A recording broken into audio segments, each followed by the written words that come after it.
tim sus telah memutuskan untuk menetapkan saudara FS sebagai tersangka. Semoga keluarga diberikan kekuatan. Namun semua itu terlepas dari apa yang telah dilakukan saudara Yosua.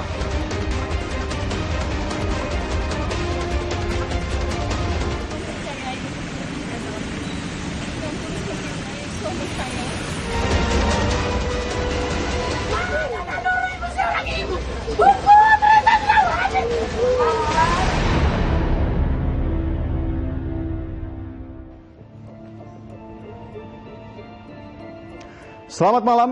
7 jenderal termasuk Kapolri malam ini berbaris mengumumkan penetapan tersangka pembunuh Brigadir Yosua. Tersangkanya Jenderal Bintang 2 Irjen Ferdi Sambo. Seperti kisah dalam film, kasus polisi tembak polisi berubah plot dan cerita jadi pembunuhan berencana. Ini adalah mereka yang berada dalam pusaran drama kasus kematian Brigadir J atau Yosua. Selama 30 menit ke depan, saya akan berbincang dengan keluarga Brigadir Yosua, pengacara tersangka, dan menghadirkan penelusuran tim liputan 6 SCTV yang memiliki kronologi dan visual dari sumber terpercaya. Saya Reza Ramadansyah, Anda menyaksikan program spesial Lika-Liku menguak pembunuhan Brigadir J.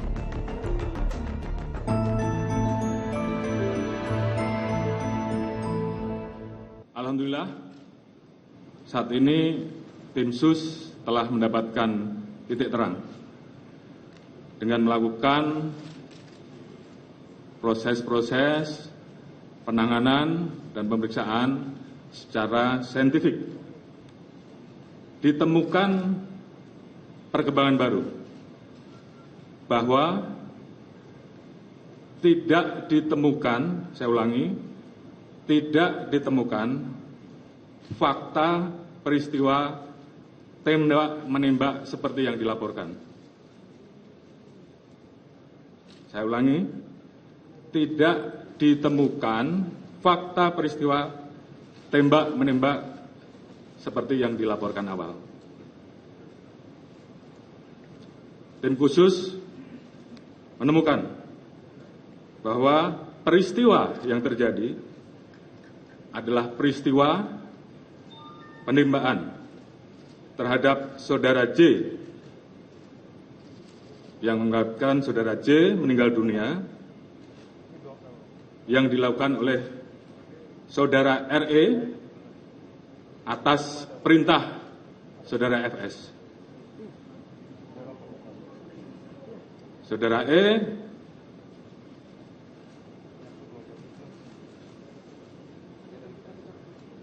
telah mengajukan GC dan saat ini itu juga yang membuat peristiwa ini menjadi semakin terang. Kemudian untuk membuat seolah-olah telah terjadi tembak-menembak, saudara FS melakukan penembakan dengan senjata milik saudara J ke dinding berkali-kali untuk membuat kesan seolah telah terjadi tembak-menembak. Terkait apakah saudara FS menyuruh ataupun terlibat langsung dalam penembakan, saat ini tim terus melakukan pendalaman terhadap saksi-saksi dan pihak-pihak yang terkait. Kemarin kita telah tetapkan 3 orang tersangka, yaitu saudara RE, saudara RR, dan saudara KM. Tadi pagi dilaksanakan gelar perkara dan tim sus telah memutuskan untuk menetapkan saudara FS sebagai tersangka. Kemudian motif atau pemicu terjadinya peristiwa penembakan tersebut saat ini tentunya sedang dilakukan pemeriksaan dan pendalaman terhadap saksi-saksi termasuk terhadap Ibu BC. Pernyataan Kapolri menjawab spekulasi dan pertanyaan publik tentang siapa otak di balik pembunuhan keji terhadap Brigadir Yosua. Dalam konferensi pers tadi juga dijelaskan, Irjen Verdi Sambo bisa terancam hukuman maksimal, hukuman mati. Selama proses penyidikan yang dilakukan, Barreskrim Polri telah menetapkan 4 orang tersangka. Yang pertama, Barada RE. Yang kedua, Bribka RR. Yang ketiga, tersangka KM. Yang terakhir, Irjen Pol FS. Dengan peran dan persangkaan masing-masing tersangka sebagai berikut. Barada RE telah melakukan penembakan terhadap korban. Tersangka RR turut membantu dan menyaksikan penembakan korban. KM turut membantu dan menyaksikan penembakan terhadap korban. Irjen Pol FS menyuruh melakukan dan menskenario peristiwa seolah-olah terjadi peristiwa tembak-menembak di rumah dinas Irjen Pol Verdi Sambo di Komplek Polri Duren 3. Berdasarkan hasil pemeriksaan keempat tersangka, menurut perannya masing-masing, penyidik menerapkan pasal 340, subsidiar pasal 338, junto pasal 55, 56 KUHP dengan ancaman maksimal hukuman mati, penjara seumur hidup, atau penjara selama-lamanya 20 tahun. Sekitar pukul 18, Kapolri bersama jajaran jenderal menggelar jumpa pers, menetapkan kolega mereka, Verdi Sambo, sebagai tersangka pembunuhan. Hanya berjarak beberapa jam sebelumnya, rumah Irjen Verdi Sambo di kawasan Duren 3, Jakarta digeledah. Pasukan Brimob bersenjata lengkap bahkan dilibatkan. Pasukan Brimob bersenjata lengkap bersama personel Inavis dan anggota Propam mendatangi rumah pribadi Irjen Pol Verdi Sambo yang kini ditempati oleh istrinya Putri Chandrawati. Kedatangan pasukan ini bersama sejumlah kendaraan tempur taktis. Ruas jalan di sekitar rumah Irjen Pol Verdi Sambo disterilisasi dan dipasangi garis polisi. Sementara bagian dalam rumah digeledah. Penjagaan terus dilakukan polisi di rumah pribadi Irjen Pol Verdi Sambo hingga Selasa malam. Tim Liputan 6 SCTV melaporkan. Beberapa saat yang lalu, Menko Polhukam Mahfud MD juga menyoroti penetapan tersangka Irjen Verdi Sambo. Mahfud meminta Lembaga Perlindungan Saksi dan Korban atau LPSK melindungi Barada Eliezer agar bisa mengungkap apa yang terjadi di pengadilan. Kita juga sampaikan agar Polri memfasilitasi LPSK untuk memberikan perlindungan kepada Barada agar dia selamat dari penganiayaan, dari racun, atau dari apapun. Sehingga pendampingan dari LPSK itu supaya diatur sedemikian rupa agar nanti Barada E bisa sampai ke pengadilan dan memberikan kesaksian apa adanya yang mungkin saja kalau dia menerima perintah itu dia bisa saja bebas. Tetapi pelaku dan instrukturnya itu dalam kasus ini rasanya tidak bisa bebas. Sedikitnya 31 orang anggota polisi diperiksa, terseret dalam kasus pembunuhan Brigadir Yosua. Tersangka otak pembunuhannya, Irjen Polisi Verdi Sambo, Jenderal Bintang 2 yang karirnya moncer di Korps Bayangkara.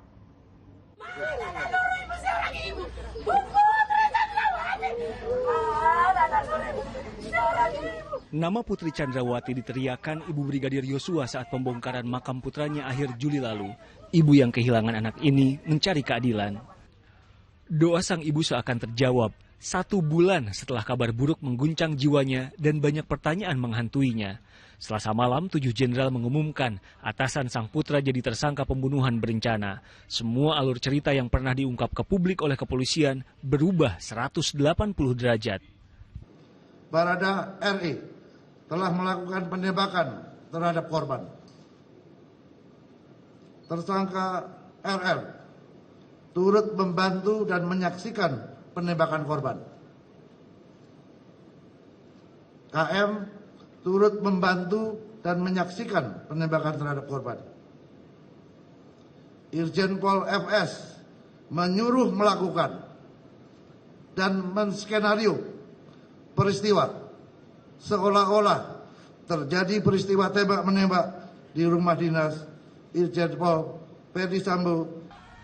Ferdi Sambo yang pernah diperiksa dan muncul di hadapan publik pernah berkata ini. Semoga keluarga diberikan kekuatan, namun semua itu terlepas dari apa yang telah dilakukan saudara Yosua. Putri Chandrawati, istri Ferdi Sambo beberapa waktu kemudian juga akhirnya bicara, penuh emosi.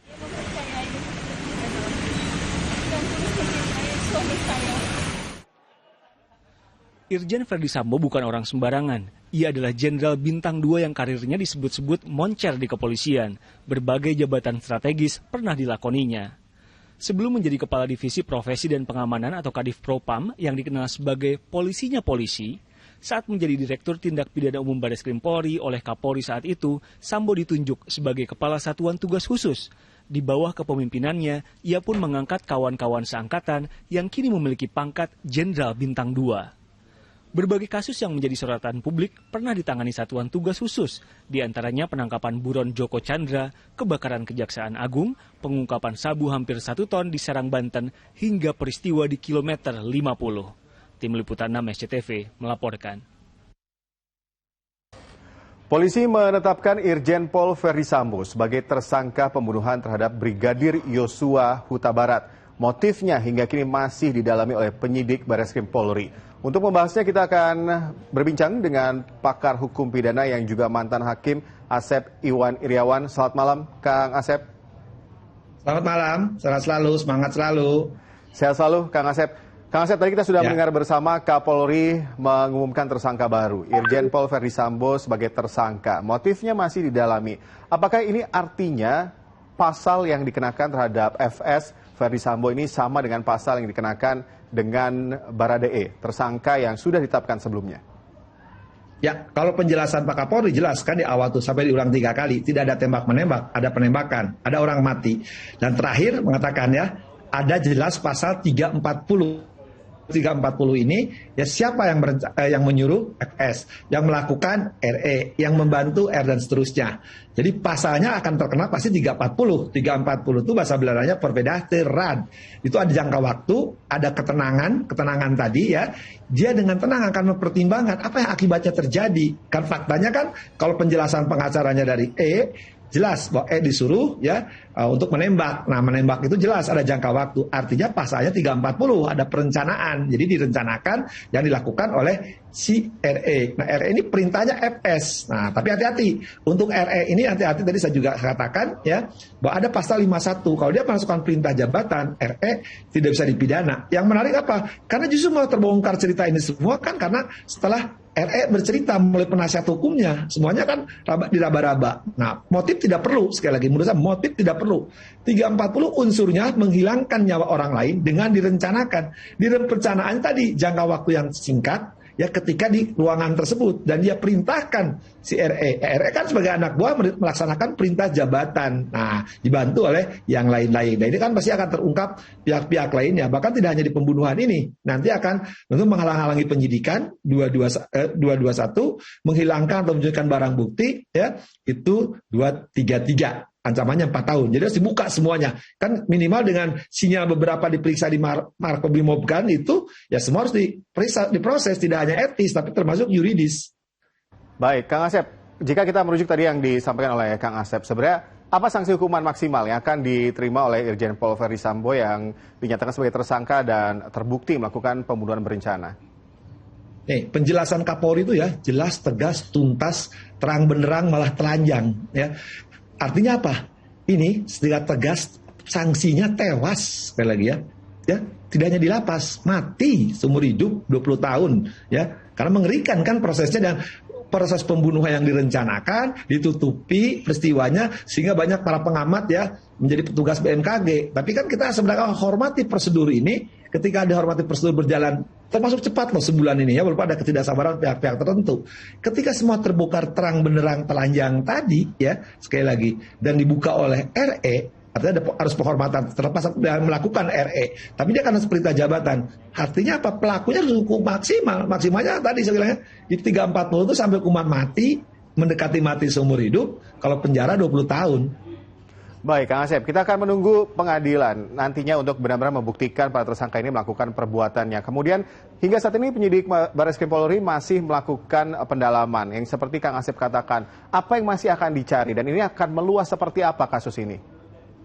Ya, nah dalam proses pembunuhan masih dibuka kan, yang membantunya itu harus dibuka. Tapi minimal dengan 4 orang sudah dinyatakan ya sebagai tersangka, entah perannya sebagai menyuruh, melakukan, membantu, kita sudah cukup. Jadi tahulah kejadian sebenarnya. Nah yang kita harapkan lagi ini proses yang lebih penting tadi yang saya katakan. Ketika proses sebenarnya, dan istilah tadi etis oleh Pak Kapolri dikatakan ya, menghilangkan barang bukti, menyembunyikan, menghalangi penyidikan, itu harus dilakukan. Karena jangan hanya menyimpan dalam peristiwa ini, ada peristiwa-peristiwa lain, jangan sampai ada rekayasa-rekayasa, sehingga peristiwa yang sebenar terjadi, seolah-olah tidak terjadi.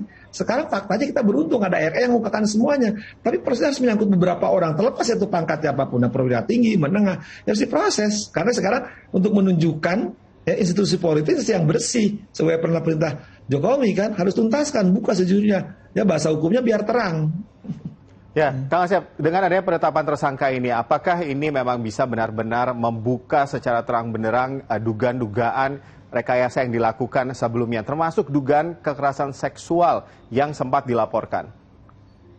Pertama, ini sejarah dalam peradilan penyidikan. Seorang Kapolri damping oleh para jenderal mengumumkan penyidikan.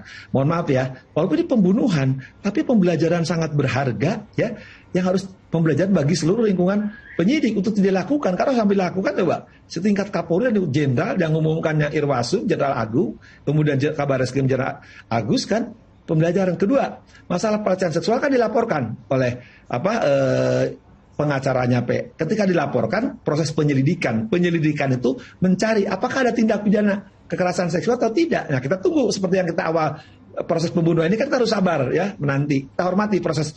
Boleh orang tidak percaya ya. Nah, sekarang harus percaya kepada pihak kepolisian kan. Ketika orang tidak percaya kepada kepolisian, nah jangan-jangan terserah kekerasan seksual lapor siapa. Cuman ketika dilaporkan tadi, apakah itu ada atau tidak? Nah, penyelidikan kan butuh waktu ya. Nah, kalau ada naik ke penyidikan, kalau tidak ada ya berarti tidak ada. Maka kita tunggu prosedur itu kan.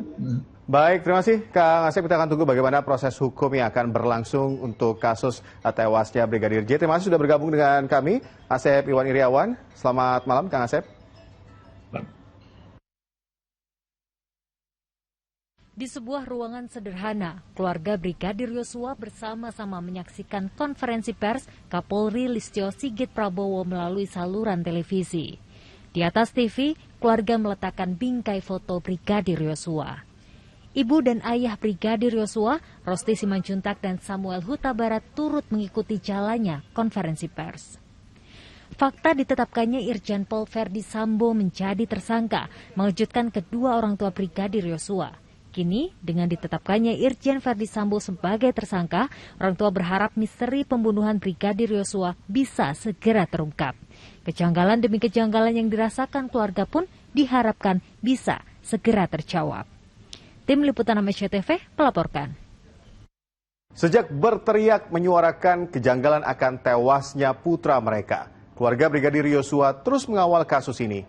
Tak tenang sebelum tahu terang benderang mengapa Yosua pemuda usia 27 tahun kebanggaan keluarga ditembak tewas. Sudah bergabung dengan kami ayah Brigadir Yosua Huta Barat, Samuel Huta Barat. Selamat malam Pak Samuel. Selamat malam Reza. Ya, selamat malam Pak Samuel. Saya melihat Anda bersama keluarga menyaksikan bagaimana Kapolri mengumumkan tersangka baru. Bagaimana respon keluarga setelah mengetahui kembali adanya tersangka baru, Pak Samuel? Respon kami merasa terkejut bahwa kejadian itu dicampur tangani oleh Pak Verdi Sambo. Dari awalnya kami tidak menyangka bahwa Pak Verdi Sambo terlibat di dalamnya. Tapi nyatanya Pak Verdi Sambo yang memerintahkan Beradae, itulah tadi pemberitaan yang diberitakan oleh Pak Listio Sigit. Ya, Pak Samuel, artinya dengan adanya penetapan tersangka baru, kemudian juga sejumlah fakta yang diungkap oleh Kapolri, apakah ini sudah mulai menjawab pertanyaan besar dari kejanggalan-kejanggalan yang dirasakan oleh keluarga, Pak Samuel? Ya, benar. Kami menganggap ini adalah langkah awal untuk menelusuri proses-proses hukum yang berjalan atas meninggalnya almarhum anak kita Yosua. Kiranya ke depannya makin terbuka lebar, apakah ada lagi yang tersangkut yang lainnya terhadap kejadian ini. Ya, kemudian Pak Samuel, setelah mendengar pengumuman dari Kapolri, apa langkah selanjutnya dari pihak keluarga? Seperti apa pihak keluarga mengawal kasus ini hingga tuntas? Kami pihak keluarga hanya mengawal terus dalam doa. Kiranya penyidik yang sudah dibentuk Pak Kapolri, Pak Joko Widodo, diberi Tuhan kesehatan, diberikan Tuhan roh hikmat bijaksana, agar memproses kasus ini boleh berjalan dengan transparan dan jujur.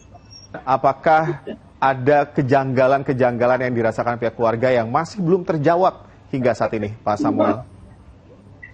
Saya rasa yang belum terjawab motif terjadinya tembakan itu yang perlu. Tapi tadi sudah dengan tegas Pak Kapolri, Pak Listio Sigit menyampaikan tentang motif ini sedang dalam penyidikan, agar kita bersabar. Kita sabar menunggu apa motif sebenarnya makanya terjadi ditembak anak kita di rumah itu.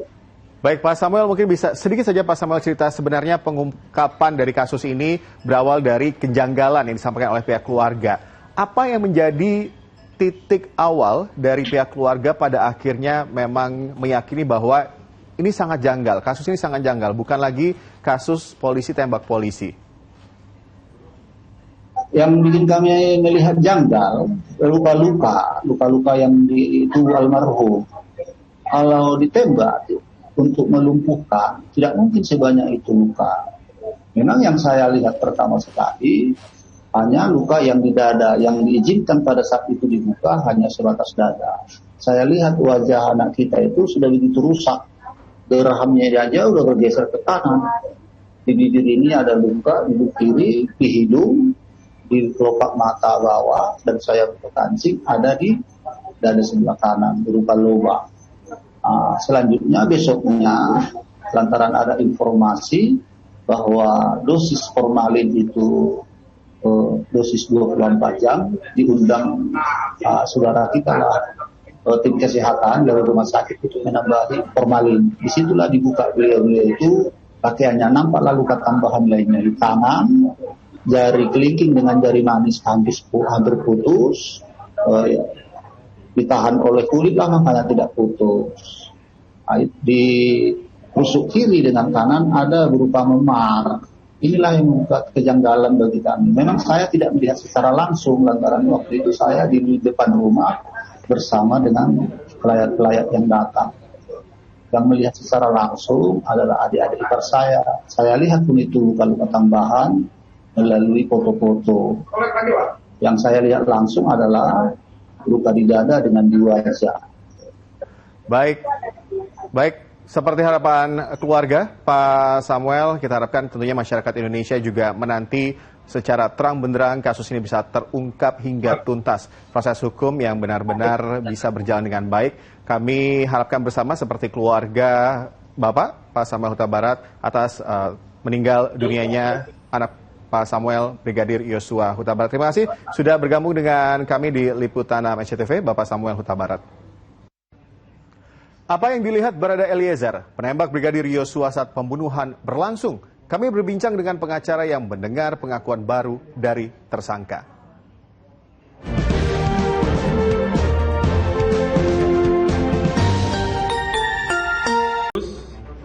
Telah memutuskan untuk menetapkan saudara FS sebagai tersangka.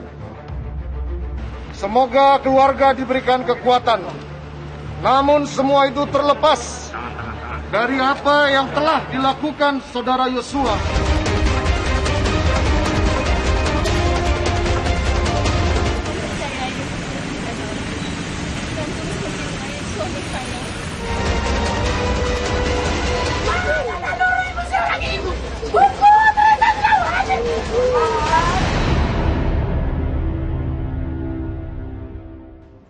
Bak sinetron, pembunuhan Brigadir Yosua penuh kejutan. Dari jumpa pers malam ini yang belum terjawab adalah motif Ferdi Sambo memerintahkan penembakan Brigadir Yosua. Dan belum juga terjawab bila Yosua tewas ditembak. Bagaimana dengan kejanggalan yang ditunjukkan oleh keluarganya? Dugaan luka sayatan hingga luka akibat benda tumpul di sekujur tubuh putra mereka. Kami redaksi liputan SCTV sempat menelusuri sejumlah kejanggalan kasus ini.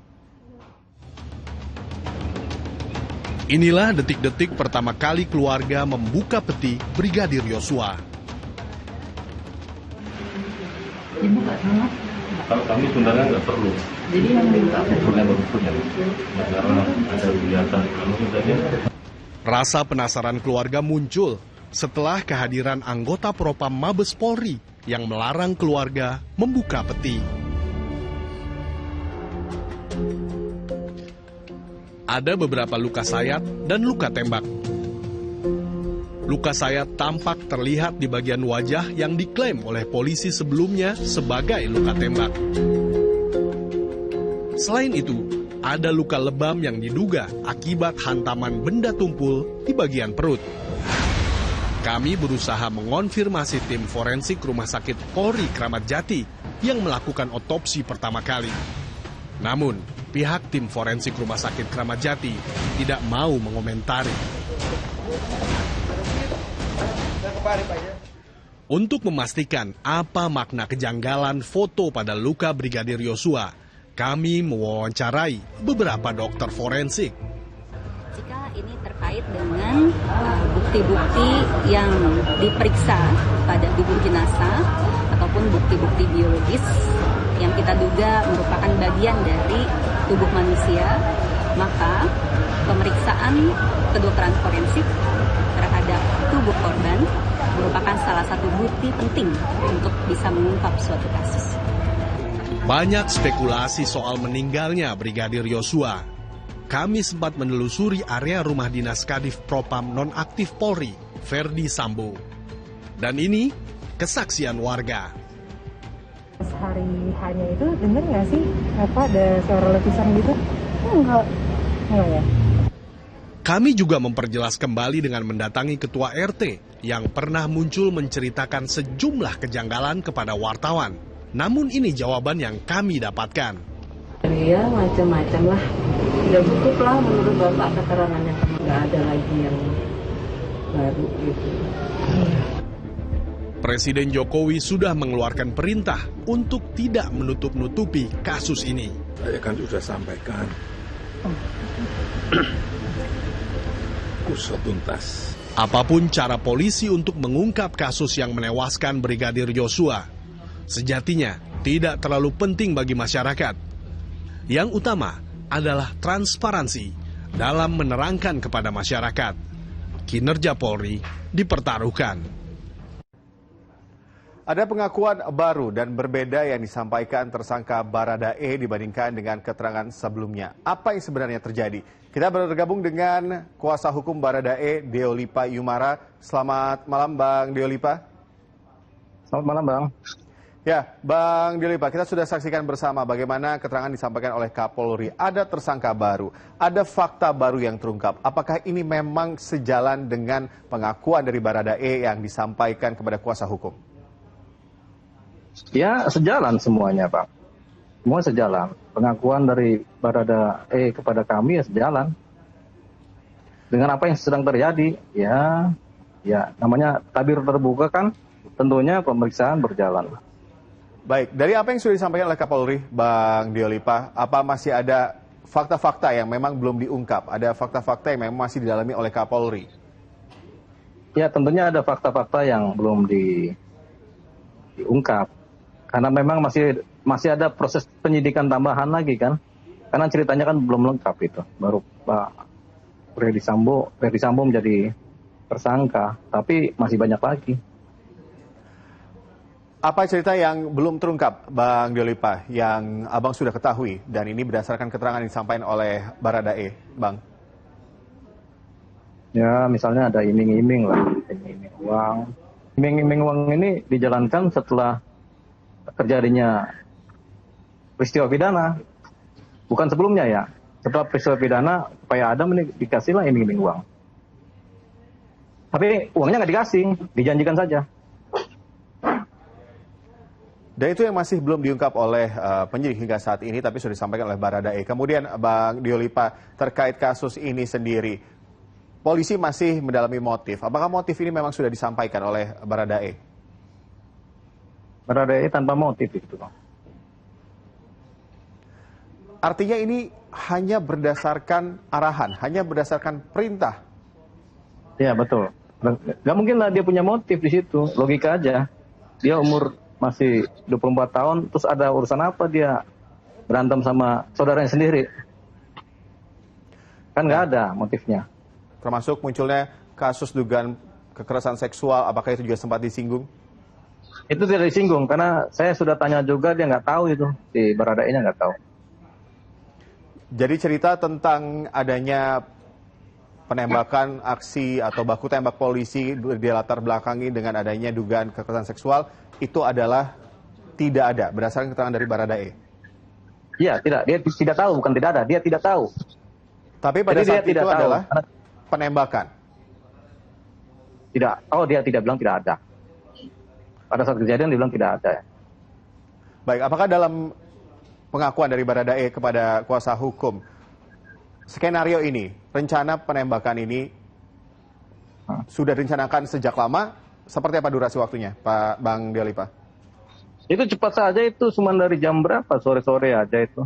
Bahkan si Baradae sempat nggak tahu juga ada rencana-rencana begitu. Berarti ini artinya Baradae hanya sebagai eksekutor? Iya, eksekutor lah. Ya, baik. Tentunya publik juga turut menanti, Bang Diolipa, bagaimana akhirnya kasus ini bisa terungkap secara terang benderang. Terima kasih. Diolipa Yumara, kuasa hukum Baradae, telah bergabung dengan kami di Liputan Amnesty TV. Terima kasih. Ferdi Sambo, Jenderal Bintang 2, pejabat papan atas Polri, jadi tersangka otak pembunuhan bawahannya yang hanya berpangkat brigadir. Penetapannya jadi tersangka tentu patut diapresiasi. Namun untuk membuat dugaan pembunuhan Brigadir Yosua makin terang benderang, polisi harus mengungkap pula apa motif Irjen Ferdi Sambo hingga senekat itu dan menyeret puluhan rekan dan anak buahnya dalam pusaran kasus yang jadi batu ujian Polri di bawah kepemimpinan Jenderal Listio Sigit. Saya Reza Ramadansyah, hingga di sini Liputan 6 khusus kali ini. Berita terkini seputar kasus pembunuhan Brigadir Yosua dapat Anda saksikan pula dalam Liputan 6 malam sesaat lagi, hanya di SCTV.